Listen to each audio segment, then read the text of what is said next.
Olá, todos sejam bem-vindos.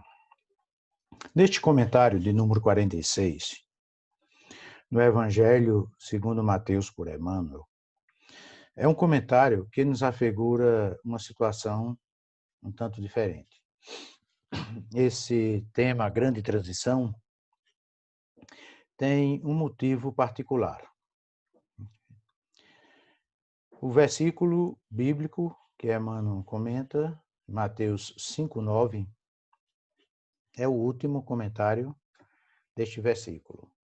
Mas vamos continuar dentro do Sermão da Montanha e terminar todo o volume de Mateus, bem como os outros que virão, né? Cobrindo todo o Novo Testamento. Bem, esse comentário, Emmanuel reporta-se a um período muito crítico do nosso planeta. Foi o pós-guerra, após a guerra de 1945.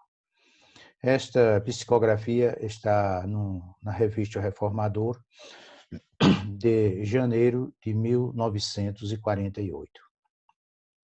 Então, esse comentário, podemos dizer assim, foi escrito durante a Segunda Guerra Mundial.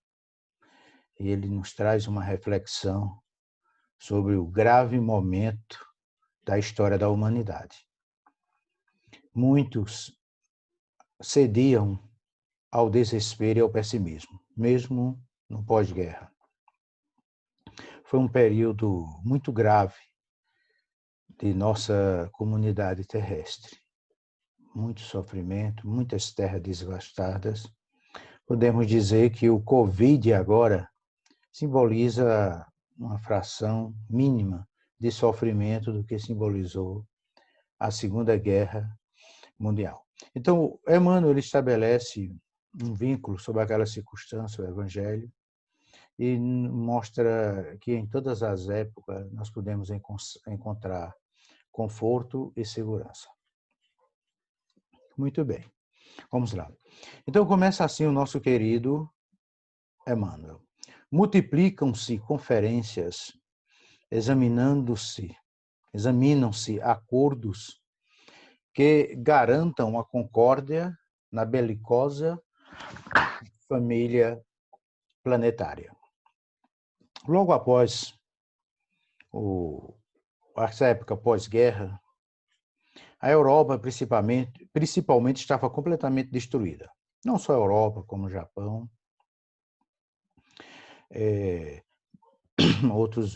outros países, né, que sofreram muito com este conflito, mas o foco aqui está mais na Europa.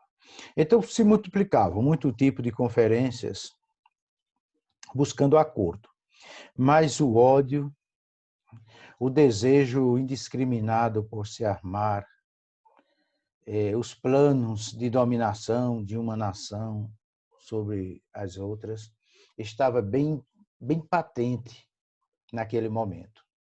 E líderes queriam estabelecer a sua maneira de ver, de pensar, a sua ideologia política e, muitas vezes, a sua ideologia pessoal.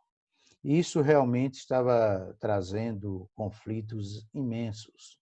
E o povo, já devastado, sofredor, passavam fome, doenças. E como é do conhecimento de todo, a Europa estava completamente devastada. Podemos dizer que foi o continente que mais sofreu naquela época. Diz aqui o nosso querido Emmanuel. Embalde se alinham propostas de desarmamento, porque, como acontece, né, quando os líderes se reúnem, buscam equacionar um projeto de solução, mas cada um quer se armar frente ao outro, né? Cada um se tornar mais forte. E continua o nosso querido mentor. Porquanto, segundo já anunciou eminente pensador, não foram as armas que criaram os homens, e sim os homens que criaram as armas. Então, na realidade, a culpa das guerras nunca foi das armas. As armas é um produto do homem. Elas são neutras. Elas precisam ser comandadas por alguém. Então o problema não é armar ou desarmar. O problema é o ser humano. E continua aqui o nosso querido Emmanuel. Um espírito envenenado pelo ódio, sem fuzil que lhe obedeça às determinações, ferirá com os próprios braços. E se estes lhe faltam, desferirá execráveis vibrações e lacerantes e esmagadoras, como aguçados estiletes de morte. Então, o espírito belicoso, o espírito maligno, ele vai promover o mal de qualquer maneira. Não é uma questão de estar armado ou não. É a questão do espírito. E os homens, naquela época, eles estavam buscando, de alguma maneira, manter determinado equilíbrio naquelas nações que estavam completamente em frangalhos. Então, nas palavras de Jesus, como ele fala das consequências, né, que nós colhemos daquilo que plantamos, então todos aqueles atos belicosos trouxe imensas consequências para todos os povos. Né? Mas o progresso e a paz está sempre no plano divino para o nosso planeta, como nós. Então, o projeto evolutivo vai acontecer de todas as maneiras. E acontece que a espiritualidade que cuida do nosso planeta também atuou naquele momento, para que se houvesse uma maneira de equacionar as ideias para tornar o mundo melhor. Então, embora tivesse a Europa, né, sangrando,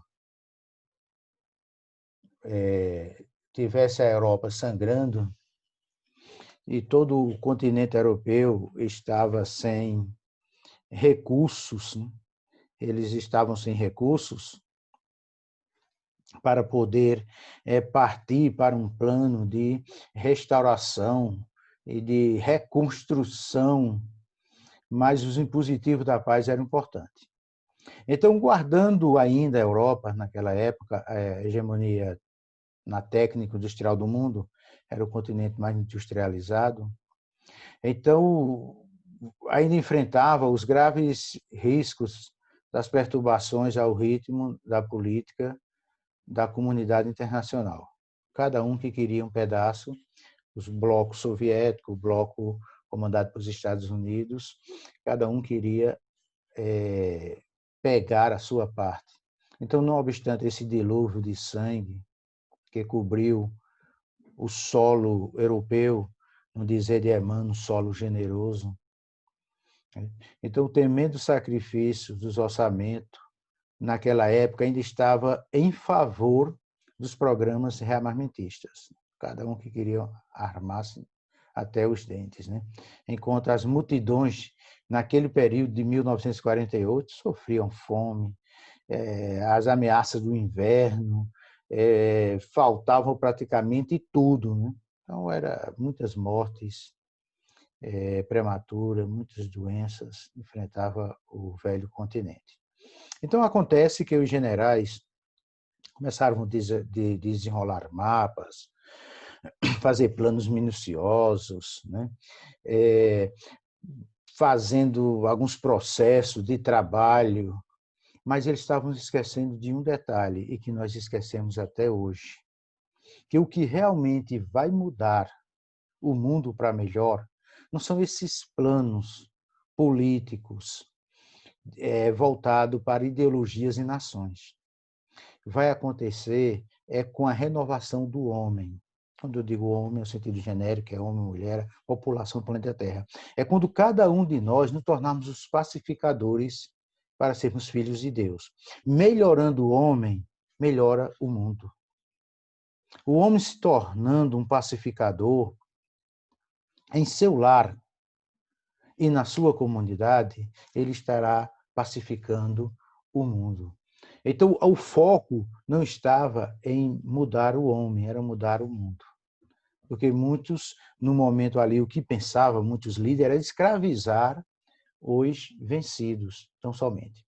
Mas dentro de todos aqueles conchavos, a espiritualidade, eu creio que atuou, e de repente saiu o plano, né, comandado pelos Estados Unidos, chamado Plano Marshall, e esse plano foi o plano que começou a reconstruir a Europa.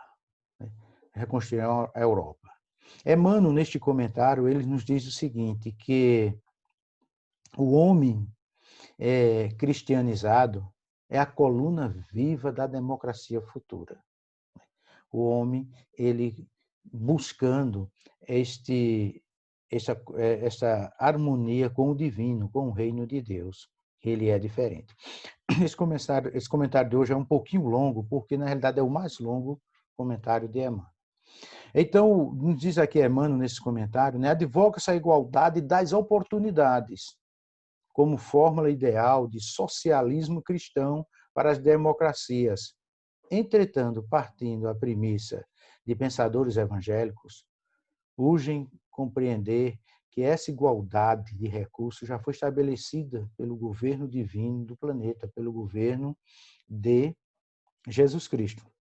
Jesus Cristo dizia: meu reino não é deste mundo. Era diferente. E ainda hoje ecoa aos nossos ouvidos as palavras do Cristo, dizendo: meu reino não é deste mundo. E às vezes nós queremos comparar a mensagem de Jesus, comparar ao mundo.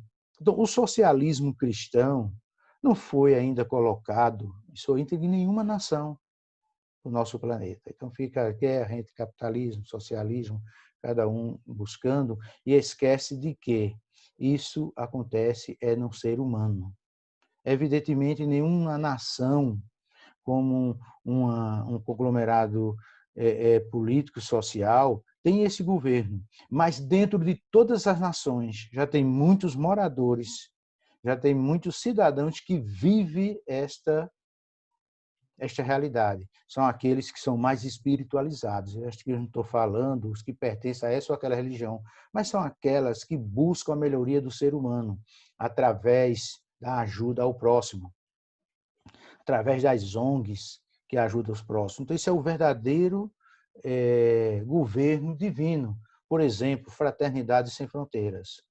Grupos que começou com o nosso querido Wagner em Mato Grosso, foi se espalhando, hoje está espalhado em todo o Brasil, muitas partes, faz um trabalho belíssimo na África, em Roraima, em muitos outros cantos. Então, isso é o governo divino. E muitas outras ONGs, eu me referi a essa, mas tem muitas outras que fazem um trabalho maravilhoso. Então, este é o reino de Deus, aquele reino que preocupa-se com o próximo, sem perguntar a ele qual a sua religião, qual a sua cor, qual a sua orientação sexual, qual a sua identidade ideológica. O que eles querem é ajudar, é transformar o mundo para melhor. Então, esse é o plano do socialismo cristão. E nós ainda não vemos. E o Emmanuel faz uns comentários bem pertinentes. É bom que depois vocês, no primeiro volume do Evangelho comentado por Emmanuel, leiam bem direitinho todos os trechos, né? Como também na revista Reformador, de 1958. E continua aqui o nosso querido mestre. Admitindo a experiência terrestre, o homem é bafejado por 1000 ensejos diferentes de aprender, evolver, iluminar-se e engrandecer-se. Tão grande talento é dor que aprimora quanto dinheiro que favorece. E a criatura que se revolta num sofrimento edificante, convertendo bênçãos em crimes. É tão perniciosa a obra do Senhor como aquela que se vale das facilidades econômicas para estender os domínios das trevas. Então, isso foi o que aconteceu em muitas nações, com muitos líderes que se esperavam muito deles, e eles terminaram trilhando um caminho completamente estranho àquilo que se esperavam como cristãos. Então, queridos, enquanto não se capacitar o homem da grandeza da herança que o universo lhe reserva como filhos de Deus, é impossível a sublimação da humanidade. Eu espero que dias melhores virão. Esta pandemia que nos assola atualmente, talvez esteja nos trazendo esta lição. As nações poderosas não puderam evitá-las. Estados Unidos está mergulhado, muito contaminado, mais de 100 mil mortes, e outros, né? A China também foi milhares de mortes, mas, evidentemente, por ser um país fechado, os dados não saem corretamente, como a Rússia e outros, né? Mas está sendo esses dados, então está mostrando que um simples vírus, tão pequenininho, mas tem trazido todo este caos, mostrando a nossa pequenez e, sobretudo, a dependência de algo superior e de algo maior. Mas essa mesma pandemia tem despertado a solidariedade de muitos e reflexão de muitos. Não basta as leis benignas, diz o nosso querido Emmanuel, requisitam os caracteres elevados que as respeitem e cumpram. A questão não é tão somente as leis, todos os países têm suas leis, o nosso querido Brasil tem leis magníficas, é só colocar em prática, só isso. Que o mundo já se tornaria, nosso país se tornaria bem melhor e, por consequência, o mundo. Então, o que falta são os homens, é transformações nos homens. Se o homem é mau, não adianta ele estar na esquerda, na direita, no centro, no leste, oeste, onde ele estiver, ele é mau. Onde ele estiver, será um agente corruptor, será um agente que rouba o dinheiro público. Isso não depende de ideologia. Isso é uma questão de caráter. Isso é uma questão daqueles que verdadeiramente são pacificadores. Infelizmente, a maioria dos nossos líderes políticos ainda não são, mas vai chegar um dia que nós teremos políticos melhores. É imperioso suprimi-la da defesa de nós mesmos, ambientando o amor e a paz na própria vida. Nessa conjectura, Emmanuel nos traz a essa responsabilidade. Não vamos querer agora mudar o mundo. Vamos primeiro mudar a nós. E ao mudarmos a nós, vamos nos tornar pacificadores. Certamente vamos contagiando um, contagiando o outro, e assim por diante. De repente, a nossa comunidade está pacificada, depois a nossa cidade, depois o nosso estado, e assim termina toda a terra pacificada, né? A sabedoria do Eterno transforma os males das criaturas em amarga medicação para elas mesmas. É a lei do retorno. Certamente é o que passamos nesse momento. Então foi assim com a Europa. A Europa foi crucificada pelo seu próprio orgulho naquela época. Lembram que o socorro para a Europa veio dos Estados Unidos. Mas os Estados Unidos era a herdeira da Europa, porque foi fundada justamente por aqueles religiosos que, por serem perseguidos e não podiam expor sua maneira de crer e pensar, aqueles primeiros protestantes, então eles tiveram que fugir da Europa e encontraram abrigo no novo continente. E ali começaram uma nova nação. E foi essa nação que veio a socorro do seu antigo solo da Europa, né? Foi justamente quem socorreu em todos os sentidos. Socorreu tanto no momento da guerra, como socorreu também no momento da reconstrução.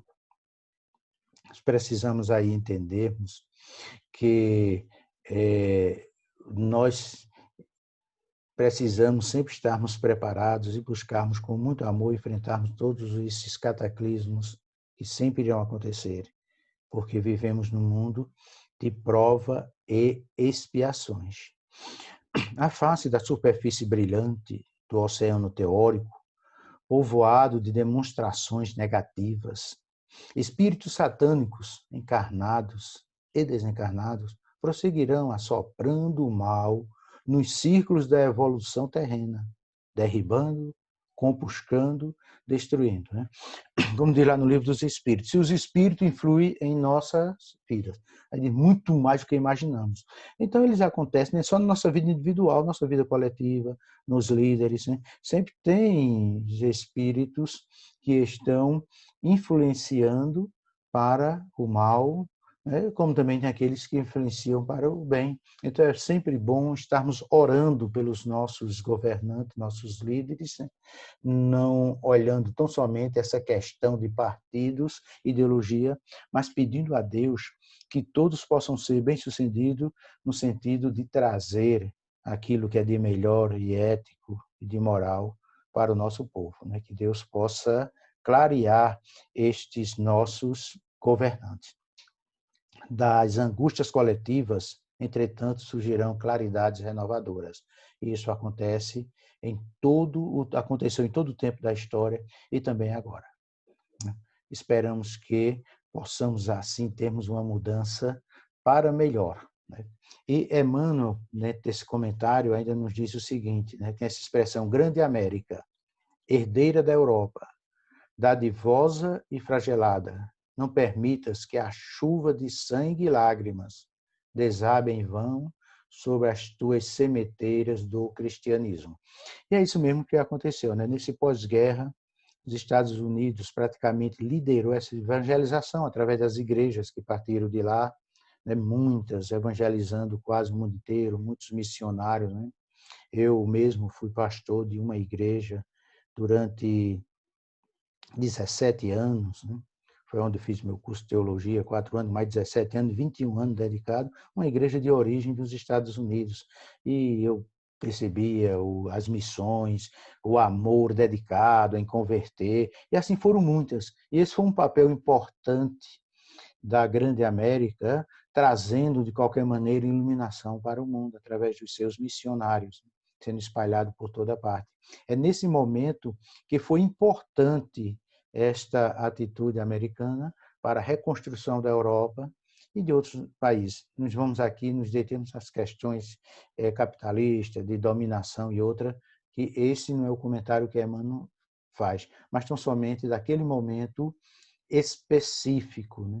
Enquanto se buscavam a equalização de todos aqueles problemas. Ele continua, recebe as responsabilidades da civilização de almas para aquele que é o fundamento dos séculos, né? Uma referência a Jesus, o fundamento de todos os séculos, né? É um livro maravilhoso que eu gosto muito, que também tem um título Desejado de Todas as Nações. E cada um de nós precisamos entronizar em nossa vida o guia e modelo Jesus Cristo, que não seja o desejado de todas as nações, mas também o nosso desejado, né, para colocar em nossa vida. E concluindo, enquanto as nuvens de aflição, e quando as nuvens de aflição houverem passado, quando as tormentas lavarem os céus, possas tu ouvir nos recessos do Espírito a divina palavra. Bem-aventurados os pacificadores, porque eles serão chamados filhos de Deus. Certo-á possível, então, responder de consciência erguida para o alto. Bendito seja o príncipe de todas as nações. Na Revista Reformador, janeiro de 1948. Eu queria pedir a vocês, aqueles que tiverem como acessar, ler toda essa mensagem na sua íntegra completa, para poder entender esse momento, que é uma mensagem diferente das que Emmanuel apresenta, mas era naquele momento. Se naquele momento a espiritualidade não deixou o planeta sem direção, também agora não. Alguma lição temos que aprender com tudo que está nos acontecendo. Todas essas ações devastadoras do vírus vai passar, e nós sairemos melhores e mais fortes, com um mundo de mais prosperidade. Mas, sobretudo, busquemos compreender o que Jesus espera de nós, nessa renovação, nesse pós-pandemia, como também que aconteceu a prosperidade depois do pós-guerra. Que a paz, que a bênção e que a comunhão de Deus seja com todos, que possamos nos fortalecer, nos auxiliando uns aos outros. Paz e luz, e que o bom Deus nos guarde.